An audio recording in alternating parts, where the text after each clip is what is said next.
As the threat of global warming looms, large ocean temperatures around the world have hit a record high yet again. This time it has happened way too early in the month of February.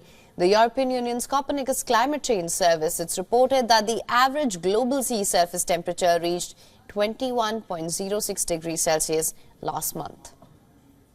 Well, the average global sea surface temperature for February over the ice-free region, so 60 north to 60 south, was 21.06 degrees. And this is the highest for any month in our data record. And interestingly, also above that of August 2023, which was just a few hundredths of a degree short, a couple of hundred of a degree short of the 21 mark. So we are above 21 degrees at the moment, which is the warmest we have ever seen. Now, February's average sea temperature, it's crossed last year's record. The highest sea temperature of 20.98 degrees Celsius was recorded in August last year. The worrying marine record occurred in February, which was also the hottest February ever recorded. February 2024 was the warmest February on record globally, with an average temperature of 13.54 degrees, which is 0.81 degrees above the 1991-2020 average for February. And this is also slightly more than a tenth of a degree warmer than the previous warmest February, which was 2016. So per se, this means that February has been unusually warm. Marine scientists had also issued a warning earlier this week, stating that the southern hemisphere is probably experiencing the fourth worldwide mass coral bleaching event on record, and it may be the worst one ever recorded. Under extreme stress, the corals bleach. The bleaching also drives out beneficial, colorful algae that resides in their tissues, leaving behind a pale skeleton that is susceptible to illness and famine. The extra heat is being produced by both human-caused climate change and the El Nino climate pattern.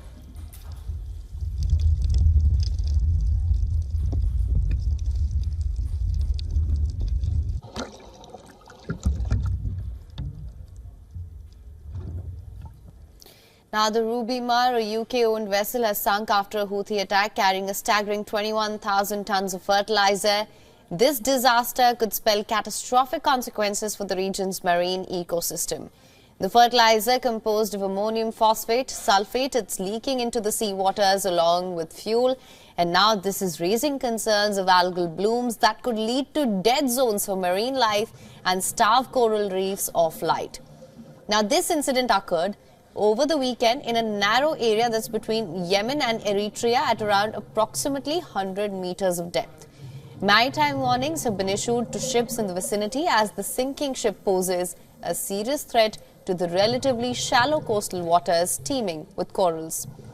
Experts have expressed their concern over massive amounts of fertilizers in such a delicate location. The Red Sea, which was once considered a refuge for corals in the face of climate change, it's now facing a significant environmental threat. Moreover, the ongoing conflict in the area, it has complicated cleanup efforts, preventing the salvaging ships from entering these high-risk waters. Experts warn that this incident, it has the potential to be the worst environmental catastrophe in the region. An overload of fertilizers, it can stimulate excessive algal growth, creating dead zones where marine life, as I mentioned earlier, cannot survive. Fishing communities along with Yemen's Red Sea coast, particularly on Hodeidah and Taiz, are expected to be severely impacted by the contamination. This could even lead to lower catches and damage to livelihoods.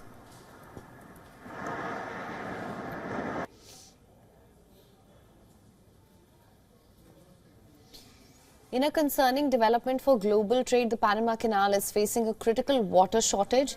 Unlike the Suez Canal, the Panama Canal relies on fresh water from Lake Gatun, and its water level, it's reached dangerously low levels. The canal's dependence on rainwater, it's coupled with the El Nino weather phenomenon, and it's resulted in the second driest year in its 110-year-old history.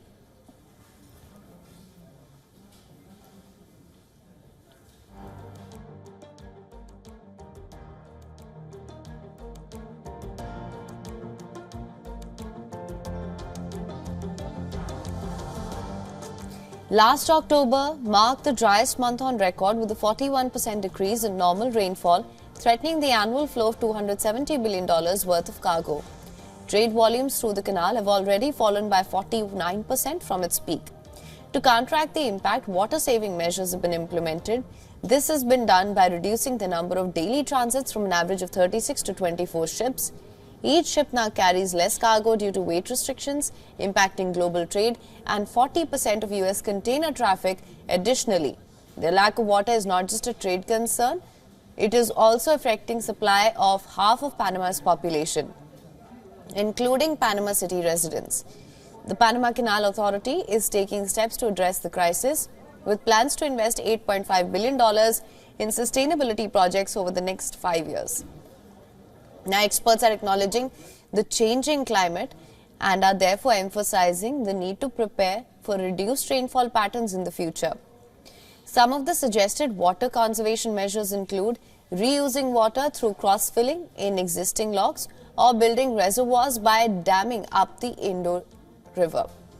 These projects aim to increase vessel traffic by 12 to 15 ships a day, but face challenges such as the need for congressional approval and several years of construction. Other options include desalination plants to combat increased salinity in lakes and rivers.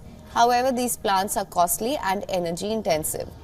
As the canal plans short-term solutions for potential rain in May, the long-term viability remains uncertain. Changing rainfall patterns serve as a stark reminder of the profound impact climate change could have on global trade and the future of the Panama Canal.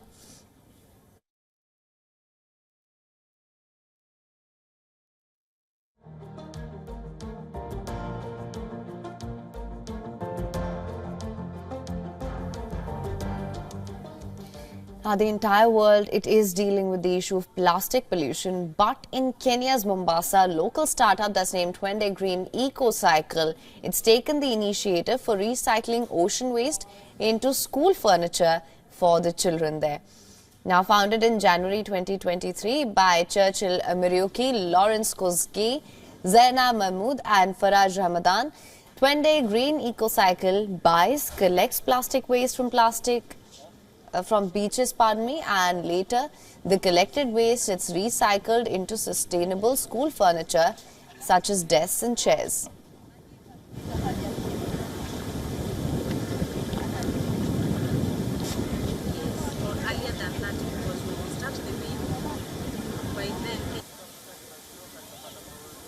In Mombasa alone, every day, over 80 tons of waste is released. So out of these 80 tons of waste, 20% is plastic. Out of the 20% which is plastic, only 5% of the plastic waste is recycled. So we have this 95% which ends up in the beautiful ocean and ends up polluting the marine life. We recycle plastic waste to make school furniture. Making this school desk from plastic waste, we are able to not only conserve the environment, but we are also able to promote sustainable education within Mombasa County. The initiative began with the aim of solving the problem of marine plastic waste on the Kenyan coastline and promoting sustainable education.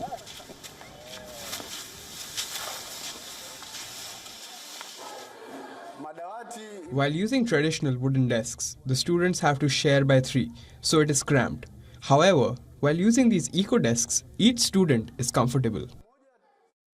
Now, according to a recent report that was published by the Worldwide Fund for Nature, WWF, low-income nations are worst affected by plastic pollution. The report also says that despite their lower plastic consumption, low-income countries bear the burden of ocean waste up to 10 times higher compared to wealthier nations.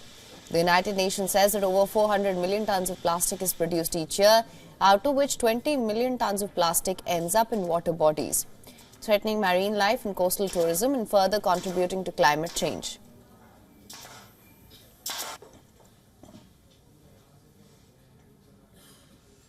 Now, in Thailand, more than 10 million people required treatment for pollution-related health problems in 2023. A government agency, it has now warned that the country must do more to tackle air pollution. From 1.3 million in the first 9 weeks of 2023, the number of people seeking treatment for pollution-related illnesses increased to 1.6 million. Thailand has a population of about 72 million. And in the beginning of 2024, Thailand already it saw a jump in cases of pollution-related diseases compared to the previous year.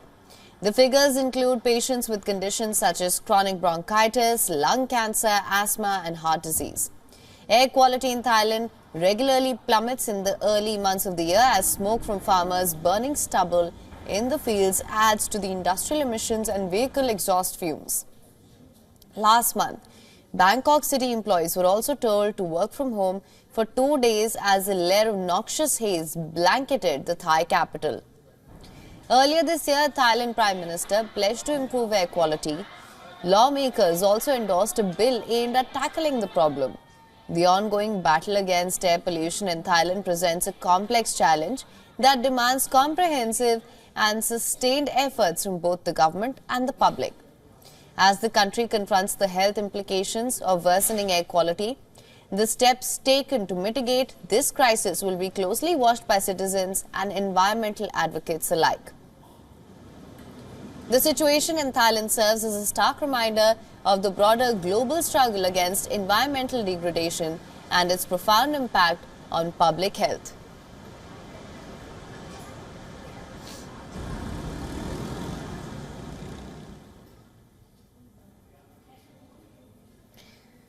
Moving on now, the UK's largest zoo, it's released a video showing 3-week-old baby porcupine Dakari. Dakari can be seen wandering around the family's cozy indoor den for the first time.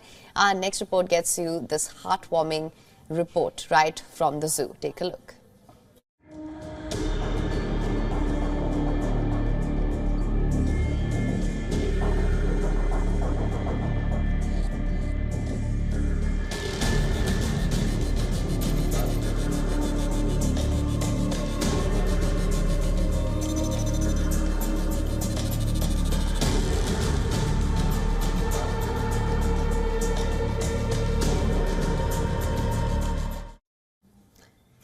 Well, with that, we call it a wrap on this edition of the Climate Tracker.